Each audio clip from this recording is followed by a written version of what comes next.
Mabibilis na balita po tayo. Patay ang isang babaeng 74 na taong gulang matapos mahagip ng truck sa Virac, Catanduanes. Base sa investigasyon, hindi umano napansin ng driver ang naglalakad na senior citizen nang iabante niya ang truck. Nahagip ang biktima dahilan para matumba siya at mabagok ang ulo. Hawak na ng mga pulis ang driver ng truck. Wala siyang pahayag.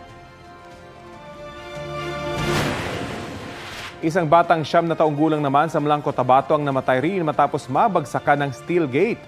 Ayon sa ina ng bata, nasa labas ang kanyang anak nang marinig niya ang kalabog. Bumagsak na pala ang kanilang steel gate at tumama ito sa bata. Hindi na nagbigay ng pahayag ang mga magulang ng bata. Kapuso, alamin ang maiinit na balita. Bisitahin at mag-subscribe sa GMA Integrated News sa YouTube. Sa mga kapuso abroad, samahan niyo kami sa GMA Pinoy TV at sa www.gmanews.tv.